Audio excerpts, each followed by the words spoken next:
Hey everyone, my name is Richard Kim. I'm one of the senior counselors here at AdmissionMasters. And today I want to talk with you guys about some case studies from some of our students who were accepted to the nation's top universities. And specifically, I want to point out some components of their application that I feel like were really crucial in helping them to get accepted to these schools. So without further ado, since we don't have too much time here, I'm going to go ahead and share my screen. And let's go ahead and get started. Okay. All right. So a quick introduction to AdmissionMasters. We were named the #1 educational consulting organization from a number of newspapers worldwide. We have former admissions officers from universities across the nation working with our students here. We're a leader in boarding school and college admissions. We utilize a team-based approach where we not only have counselors who have worked in admissions offices before, but we also have people who have worked as writers, who have been accomplished writers, who have been scientific researchers, who all offer a unique specialization that can really be helpful for the students that we're working with here. And we also try to provide a personalized approach for our students that is tailored towards their unique interests, their goals, their strengths, and their weaknesses. But yeah, it's a little bit about our organization here. And what I'm going to do with you guys today is I want to kind of talk with you about 4 students. And I changed their names, obviously, so for the sake of anonymity here, but everything here that you're seeing is real. And the stats that you're looking at right now and the things that we're going to be reviewing in a few moments, these are pulled directly from their applications. And I wanted to start by kind of just sharing some of these commonalities. For all 4 of these students, they were accepted to, again, some of our nation's top schools. I'll tell you exactly which colleges they ended up being attending. But I wanted to start with, again, some numbers here. I think a lot of times, there's 2 ends of the spectrum that we look at when we're seeing, the students who get accepted to these schools. On the one end of the spectrum, we think, well, you need to have straight A's and a 1600 SAT score to get accepted to these colleges. And on the other end of the spectrum, I think there's a growing subset of, people who are applying for colleges that think like, well, I know someone who got into Harvard with only a 3.5 GPA, or I know someone who got into Stanford and they didn't even have a good SAT score. And of course, those are, very different ends of what we're looking at here.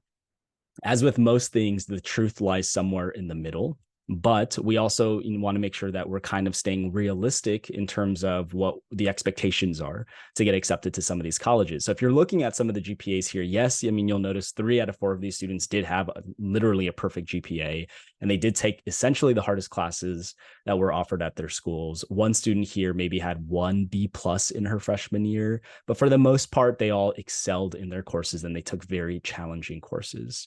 At the same time, their test scores here, 2 of these students had a perfect ACT score. One student had a 1550, another one had a 35 ACT. At the end of the day, you have to keep in mind that while your GPA and your test scores are not everything to admissions, and of course you can have a perfect GPA and test score and you still can't get accepted to Harvard or Stanford if the other aspects of your application are not also very standout. While that's true, at the same time, when you notice students who get accepted to these colleges who really buck that trend and, again, get accepted to Harvard with only a 1400 SAT score or with several B's on their transcripts, that is very much the exception as opposed to the rule. And so, again, I kind of share this just to make sure that we have these expectations aligned when we're aiming for schools like Harvard or Stanford or Yale, for instance. We always need to be sure that you are competing against the best of the best. And it starts with these numbers here. But there are a lot of other important factors that we will take into consideration when we're reviewing our students' applications. So this is kind of what their profiles look like. You can see their AP scores on the side here, mostly 5s, maybe a few 4s as well, just to kind of demonstrate how proficient these students were academically. But I also want to point out 4 other aspects of a student's application that I think can really help you to stand out. Like I said, once you have the numbers, the GPA or the test scores, that's great, but it's really just the first hurdle that you're expected to jump over. After you've successfully gone over that hurdle, now we're looking for other things, other aspects of your application that really will make you unique in our eyes. And so I'm going to be pointing out 4 specific aspects, and I'll show you exactly kind of how students have demonstrated these things here. But the first will be demonstrating your passion for your major. Obviously, when you are applying for colleges, not everyone needs to have a major. There are definitely students who apply as undecided, but if you do have a vision, if you share a vision that you carry within a field or an interest or a major that you possess, and you're able to highlight why you're so passionate about it and how passionate you were by getting involved in things, it really can help us as admissions officers to get a better sense of what you care about and how you immerse yourself in your interests.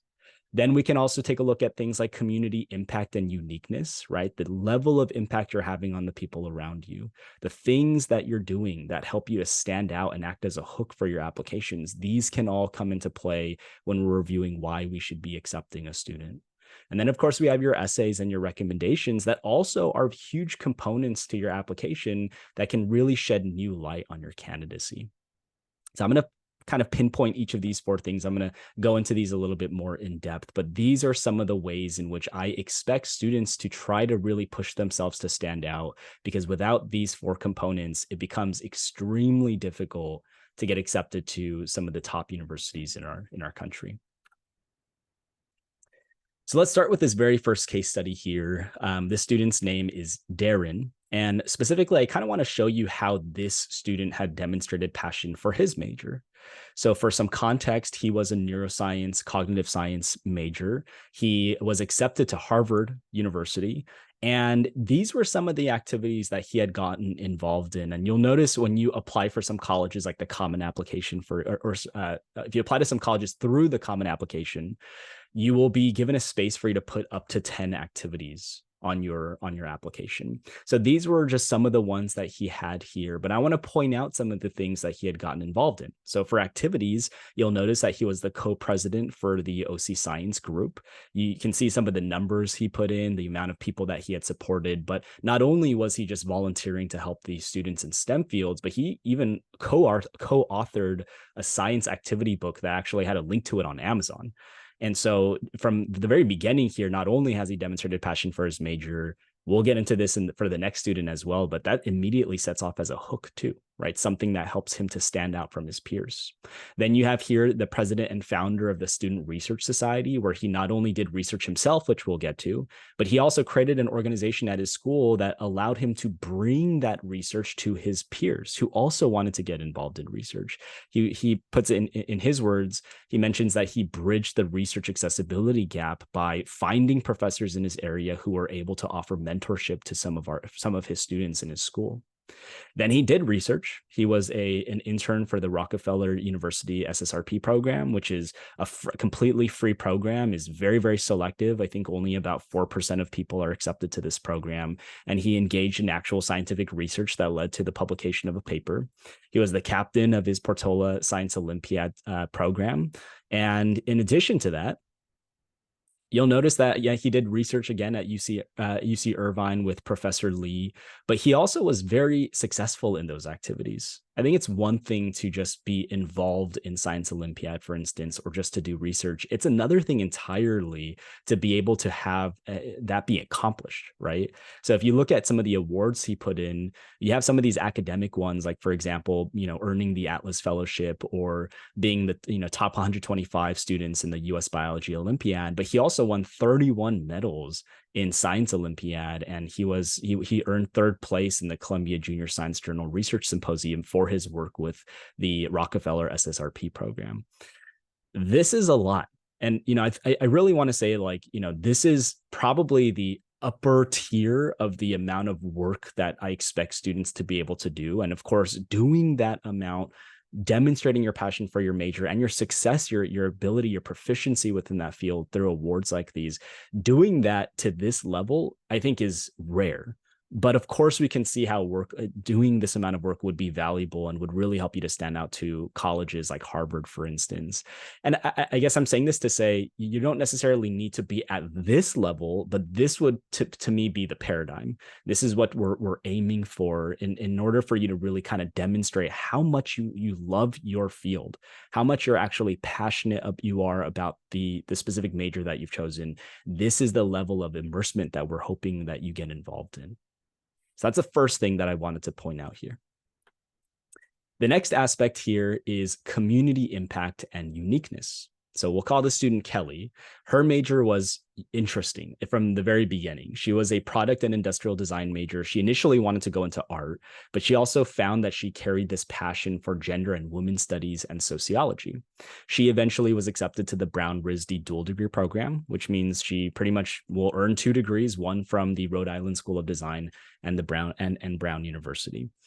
Her activities were, again, a lot of major related experience, but also impact for the people around her and finding ways for her to combine the interests that she carried. So the first thing was because she was planning on doing art as her major, she did have to create an art portfolio. As opposed to just creating, your typical art portfolio, highlighting your strengths. However, a lot of her work was actually specifically designed towards products that were aimed at helping women. Then you'll notice how this comes into play later on. As the founder and president of the Heart Club, she also led and mediated discussions on relationship abuse. She coordinated volunteer opportunities, donation drives, collaborative art projects. So you can see a lot of this kind of, again, gender and women's studies passion coming out here and the work that she's doing in order for her to try to impact the people around her. Then she was a design director for Women World, which supports women of all backgrounds by providing resources and feminine products. And then eventually she ended up working at a place called Laura's House, which is a battered women's shelter. And she not only worked there as a customer service representative, she also spoke to customers about Laura's House and its mission. To me, these activities are a great example of the initiative that a student takes to try and demonstrate that they're not just really passionate about their fields, but they're aiming to do something a little bit more unique and to serve a community that might not be as well known for high school students especially. I think finding those opportunities, finding ways for you to try to demonstrate that impact are crucial, because what colleges want to know is that you're not just really talented and that you're not just very passionate, but that you have a desire to want to utilize what you know, the skills that you possess, the knowledge that you have in order to make a tangible impact on the world around you. And I think she did a really great job of doing that through the activities that she was involved in. It really fits in well, I think, with just the major that she ended up choosing. Of course, this is just an example of what it could look like again, right? We're not saying like, oh, if you want to get into Harvard or if you want to get into Brown, well, you better do these particular things. It's not necessarily a roadmap to follow, but I guess it's more of a model or something that could help you to end up getting accepted. But there I think almost an infinite number of ways in which you and your particular passions, your particular knowledge and skills can be used to create something that is more profound and is very unique and authentic to what you want to do. And that's kind of what I'm trying to share here. So that community impact, that uniqueness is also very important. And then we get into the essays. Now, there are a lot of essays that you guys will be working on as you're doing your college applications later. For the UCs, for now at least, unless they change it, which we don't expect will happen for the foreseeable future. But for the UCs, there are 8 prompts that they give you. You have to choose 4 of those prompts, and you're given 350 words for each of those essays. For the common application, you have 1 personal statement that's 650 words. And then for each individual college, you will have supplemental essays that you can be writing. So for example, for a school like Stanford, you have 8 more essays you need to write. For Yale and Princeton, each of those colleges, you have 8 more essays that you need to write. There's a lot of opportunity here. I think a lot of times we see these essays as like an obstacle to overcome. I'm sure a lot of people don't really want to write these essays, but you should see them as an opportunity, right? These essays are a chance for you to share something about yourself that really highlight who you are and what you want to share. So I kind of wrote some bullet points at the bottom of this slide here, but what we're looking for ultimately is some personal insight. We want some introspection as to who you are, what you've experienced, and ultimately a reflection on all of that. We also want to learn about unique character traits that you possess, right? The type of perspectives or the mindsets, the philosophies that you have. We want to understand for some essays, particularly the why college essay, how you're a good fit for this school. We want to know more about your future ambitions and goals. And we really want you to kind of create a narrative for us to understand, right? Your essay, and I'll say this again later, but your essay is essentially, especially a personal statement, it's the glue to your application. where we are now, before we get into your essay, we've seen your activities, we know your profile, we know your major of interest. Now this essay is a way for you to put it all together and teach us something about you that we don't already know. So what I want to do now is I want to read an essay with you guys. And it is an example of a personal statement. This particular student was accepted as a media studies communications major at Columbia. And it's a little long, so bear with me. But I want to just show you kind of what an essay can sound like and why we really want to focus on building this as strong as possible, because it really can teach us a lot about you. So I'm going to read this out loud for you. With just the pull of my classmate's 2 fingers across the ends of his round eyes, I came face to face with a new lifelong enemy. As the sole Korean American in my first grade class, previously untarnished by the knowledge of bigotry and discrimination, I didn't know what brought my classmate to commit such an act. What I did know was that it hurt, a twinge in my chest that I couldn't take my mind off of. This debilitating uneasiness drove me to tell my teacher of the whole affair, but she simply responded with, "Boys will be boys." Dissatisfied, I told my dad at the dinner table, to which he curtly replied, "Don't think too much of it." The twinge in my chest suddenly grew to anger. Anger at the boy for introducing racism into my life, and anger at myself for not speaking out against him. Growing up in a Korean community and attending Catholic schools my entire life, I was raised to not have a voice, to conform, to be silent. There were unspoken rules everywhere, and you weren't allowed to speak up against them. I learned these rules since birth. As Korean immigrants, my parents raised me with the values of orthodoxy and obedience from their home country. But even as a young child, I was the loudest person in the room and freely gave my opinions on every topic imaginable. As I grew older, I not only learned that this one encounter with my fellow classmate was a small part of a larger, more outrageous problem in the world, but I also discovered individuals who devoted their lives to fight against it. By observing the works of Ida B. Wells and W.B. Du Bois and exploring the impact of the Freedom Riders, Little Rock Nine, and the Greensboro Four on civil rights, I delved into the brilliant perspectives of individuals who spoke out against the system of oppression and forced conformity. Reading, watching, and learning about their fight for freedom left me, a young child who questioned her own forced silence, awestruck. I felt energized to follow in their lead and utilize my own voice to lift my people. Today, I refuse to be silent. In contrast to the environment of compliance in which I was raised, my conscience and self break free from those restraints.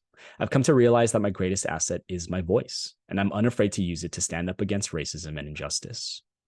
My activism encourages me to subsist on uplifting those who are muted by oppression and don't have a voice.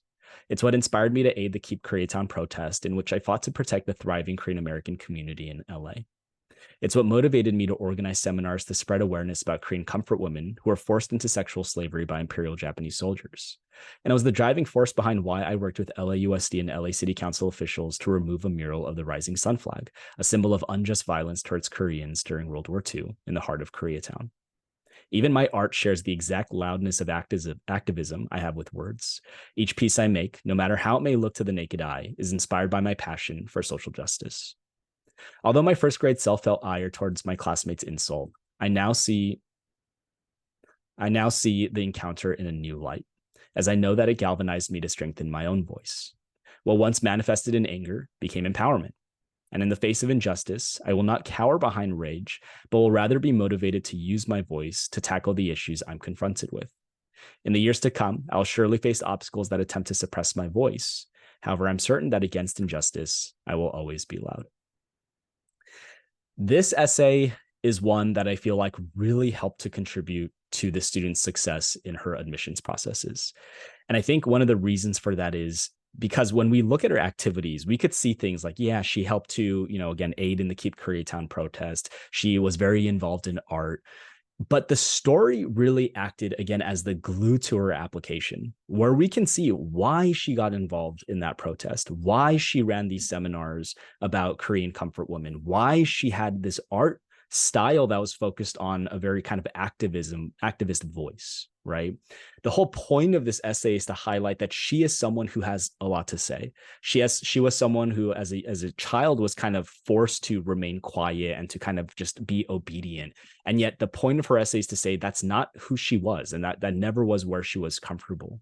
So I like that this essay kind of gives us that context, and it also puts these things together so that we have a better understanding of what she can offer, right? Obviously, she's someone who cares a lot about these issues, and she seems like she is the type of person to take initiative to act on those issues as opposed to just kind of keep them in her own mind.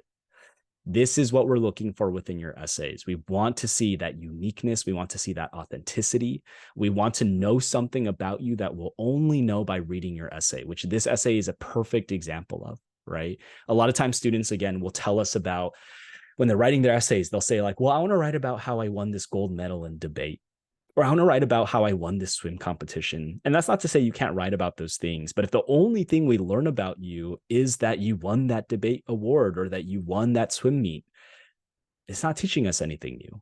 We'll know all of that already in other aspects of your application. So what is your essay telling us? What else do we learn about you that will help us have a better understanding of why we should accept you? That's what we need to know. So I'm hoping, no matter what year you're in, whether you're a freshman or whether you're working on your essays now because you're applying for colleges in a few months, I hope that you will be starting early as possible, brainstorming some of these topics, being introspective and really asking yourself, what can I offer? Who am I? What is my story? It's not an easy question. It's not something for most students that they can think of an answer to within even a week or maybe even a month, right? That process takes a lot of time and a lot of reflection. So again, if I could only recommend one thing for essays, it would be to start that reflection process as early as you can. And then finally, we have one aspect of college applications, and I understand that, the activities, it's not easy. Essays, those are not easy, but there's one aspect of your applications that I feel like Asian students in particular just really struggle with. And that's the recommendation letters. A lot of students I've met, especially those who are, coming to me a little bit later in their high school careers, a lot of students who I've met find it hard to build relationships with their teachers. They're very smart. They have maybe straight A's and great test scores and maybe even very strong activities, but they're just not the type of people to talk with their teachers during lunchtime, to try to build a relationship with their teachers. And it's really unfortunate because for these colleges, Yale, Stanford, Harvard, Brown, you need recommendation letters. Most private colleges will require about 1 to 2 academic rec letters. And again, I say academic because that doesn't count music teachers or art teachers, for example. You'll also need a counselor's recommendation letter called the Counselor Secondary School Report. There are some schools that don't require recommendation letters, like the UCs. But at the same time, the UCs even could request a recommendation from you after your application is submitted if they feel like they need more information from you. The recommendation letters are, again, so important because it gives us this X factor. It is a part of your application that you kind of don't have control over. We'll get into some things that you can do to build your teacher relationships more, but at the end of the day, the rec letter is really out of your hands because someone else is writing this recommendation on your behalf, right?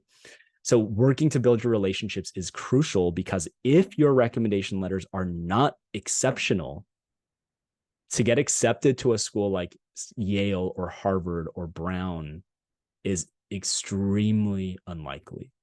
The recommendation letter is a big component of this application because we need to see how else you stand out from the many other students who will be having perfect GPAs and test scores, who will have really outstanding activities, really strong essays. The recommendation is now a key component to that in demonstrating a part of your character and how we can learn about you from another person's perspective. So this last case study I want to share with you guys is of a student named Eric. His major was in STS, which is Science, Technology, and Society. He also applied as a bioethics or biology major for some of his colleges. But for him, he took a very interdisciplinary route where he was passionate not just about biology, but also was very interested in things like philosophy and ethics. So I'm going to read this recommendation letter for you because I feel like this is the type of recommendation I'm hoping all of you students will be receiving. It is a great pleasure for me to recommend Eric for admission to your university. He is one of the most extraordinary students I've encountered in 20 years of teaching. I taught Eric AP Calculus last year as a 10th grader, and he was one of the very top students in an extremely able group of mostly seniors. He has a high aptitude for math and was very much involved in his work, applying himself with persistence and dedication, and often going beyond the regular class assignments. Eric's abiding interest, however, is science. He has developed a series of strands for use in providing computerized drill and review in the basic skills and techniques of algebra and arithmetic, and has recently adapted these to other subjects. Eric's work in this area has been so original and significant that he has published a paper on it and delivered several lectures to professionals in other parts of the country. This is a phenomenal accomplishment for anyone, especially a young man in rural Pennsylvania. It's also worth noting that both last year and this year, Eric taught math to a 10th grade class of mine for 2 weeks. He took over completely, preparing lectures, assignments, and tests with great care and thought. His lectures were clear and well organized, and it was obvious that he had expended a great deal of effort to make the course the success that it was. Eric's personal qualities are as impressive as his intellectual accomplishments. An extremely kind, sensitive, and sensible boy, he has had a difficult family situation for a few years now. He provides emotional support to his mother through her battle with cancer without allowing the situation to undermine his own stability and accomplishments. He has exhausted all that we have to offer him in this small community, and the maturity that he has demonstrated leads me to believe him capable of entering college a year early, as he now plans to do. I sincerely hope that you will be able to offer him a place in your freshman class. This type of recommendation letter, I think, is one that really highlights the main things I want to read if I was an admissions officer to understand what you'll be offering. This recommendation letter was very enthusiastic, right? You can clearly see that this teacher cares about the student, is very eager to share about the student. This recommendation letter provides a lot of context and insight into the student that we wouldn't, again, know unless this teacher shared it with us. And this teacher really does a great job of highlighting specific anecdotes, like him teaching the class for 2 weeks, that really help us to, I guess, authenticate or legitimize the experience, right? Bad recommendation letters are the following. These are recommendation letters that are very generic, that almost seem like it was a copy-paste template and they just kind of switched out the name and threw in any kind of name. These recommendation letters that are poor can also be very short, impersonal, unenthusiastic. They don't provide insight into the student. They might just say kind of broad, vague words like the student is very bright or the student works very hard, but they don't use powerful language. Even worse is when I read a recommendation letter that has a red flag. And I guess like a lot of times when we think of red flags, we might think like, oh, this student was a nuisance. The student was throwing staplers and, like spitballs all over the classroom. It's not even that. It's something as seemingly innocuous as the student was kind of quiet. The student was a little shy, or, even more challenging thing. The student didn't work as hard as I hoped or argued with teachers. But these types of statements are a killer to your application. They will only be emphasizing that you are the stereotypical Asian student, which is not ultimately what we're hoping to see, right? That is the type of red flag that a recommendation letter can offer, and that could be extremely problematic for any college application. And as I mentioned again, one of the big things that we're hoping your teachers do is that they provide specifics, that they give particular anecdotes that highlight who you are, the type of person you were in this classroom, and the qualities that you'll be offering to our college, right? Those concerns we are hoping are not going to be an aspect of your recommendation letters. So you should be building your relationships as much as you possibly can. So what can you be doing no matter what year you're in? And even if you're not planning on asking your freshman year teachers or your sophomore year teachers for recommendation letters, you should still be using that as a space to practice building relationships with teachers.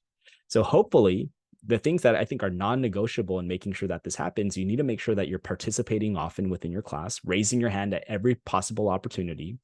You absolutely should be attending office hours. A lot of schools will have something called office hours or nutrition breaks or tutorial sessions, where you can come in and you can ask for additional help from the teacher. You need to demonstrate to your teacher that you're not only trying to master the material by attending office hours, but that you're also working to build that relationship to be as strong as possible. So if they don't have office hours, then you better go to that person after class, during lunchtime, after school. Try to get as much face time as possible. And this applies to your counselor too.